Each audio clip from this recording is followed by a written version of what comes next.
Dans un contexte mondial extrêmement compétitif, en particulier dans des domaines technologiques ou industriels, les entreprises marocaines doivent se montrer de plus en plus performantes. Pour ces organismes privés ou publics, la compétence et le savoir-faire de ressources humaines est un facteur fondamental pour atteindre une réelle performance.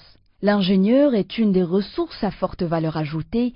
Il apporte son expertise technique et sa créativité en tenant compte des contraintes de temps, de ressources, d'innovation et de respect de l'environnement. Les besoins du Maroc en ingénieurs se font de plus en plus sentir, d'autant plus que l'économie nationale se diversifie et draine plusieurs investissements dans des domaines tels que les nouvelles technologies, l'offshoring, l'agriculture et les industries de manière générale. Intervenant principalement au niveau de la production ou de la recherche, un ingénieur intervient dans différents domaines. Il peut être chimiste, agronome, électronicien ou informaticien. Allons découvrir ce métier passionnant que celui d'ingénieur informaticien. Je suis Lassine Arjda, âgé de 32 ans. Ça fait 8 ans que je fais le métier d'ingénieur informaticien. J'ai passé pas mal par 2 entreprises, donc notamment le Wafa Bank, et puis je suis actuellement à la LIDEC.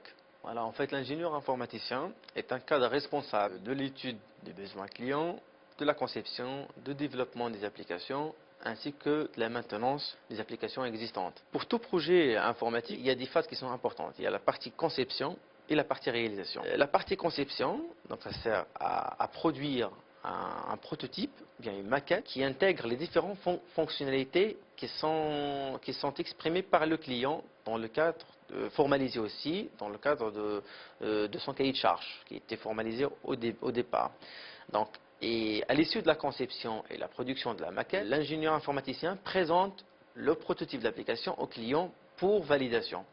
Une fois ci validé, donc on passe au développement, à la réalisation proprement dite, pour réaliser les différents composants qui vont servir à répondre à aux fonctionnalités métiers demandées. Voilà, Madame Alimi, voilà les documents de la livraison de l'application portefeuille. Pour vérification. Après la conception, il y a la partie réalisation des produits informatiques. Donc la partie réalisation des produits informatiques, donc ça donne lieu à une application, un programme qui sera déployé entre les mains du client. Pour la partie maintenance, donc il s'agit de faire améliorer le produit, de faire évoluer le produit en intégrant un certain ensemble de fonctionnalités. Par exemple les antivirus, les logiciels d'antivirus, ils passent d'une version à une autre. Donc d'une version à une autre, il y a des évolutions qui sont rajoutées, des fonctionnalités en plus qui sont rajoutées, ou bien c'est la version qui est la plus stable, qui corrige un certain nombre de bugs qui sont dans les versions précédentes. Après avoir eu mon bac sciences mathématiques en 1998, donc j'ai passé les 2 années de classe préparatoire, mathématiques supérieures et mathématiques spéciales. Et à la fin de la 2e année, donc j'ai passé un concours national, concours commun national, pour intégrer les grandes écoles d'ingénieurs. Et j'ai intégré l'école Mohamed Yadid d'ingénieur qui est à Rabat. Et à la fin de la 3e année, j'ai obtenu mon diplôme d'ingénieur d'État en informatique, qui est équivalent à Bac plus 5. C'est un diplôme d'ingénieur d'État sur la base d'un projet de fin d'études que j'ai réalisé à l'extérieur. En fait, il y avait un projet de fin d'études pour l'obtention du diplôme que j'ai réalisé à Strasbourg, dans un laboratoire ILSIT d'images et de télédétection spatiale. Le métier de l'ingénieur informaticien, comme tout autre métier, donc, présente des avantages et des inconvénients.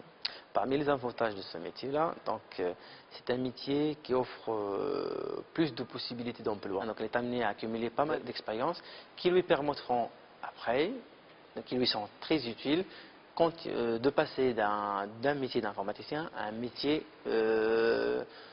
fonctionnel, notamment faire de la comptabilité, faire du contrôle de gestion. Et par rapport aux inconvénients c'est pas tellement un inconvénient, mais c'est du métier d'ingénieur informaticien, c'est que c'est un métier qui demande de la personne à être toujours informée des nouveautés du domaine. Il faut qu'il consacre du temps, de l'effort pour arriver à faire de la recherche sur le net et à être à jour et à suivre l'évolution constante du domaine informatique.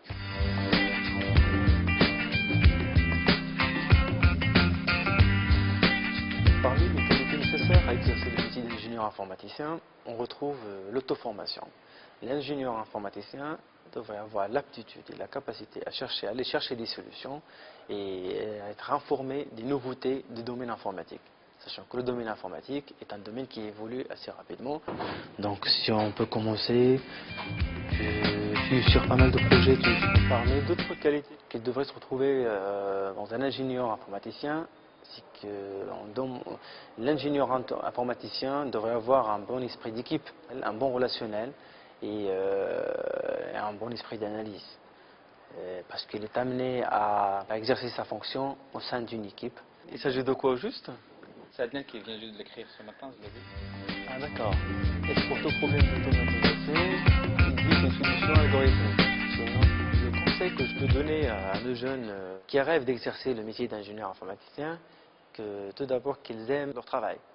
On les demande d'être persévérants et d'être patients pour retrouver des solutions, pour arriver à répondre à un besoin, à un problème ou à une problématique métier, ou bien à un besoin d'informatisation du métier du client. J'ai congé là?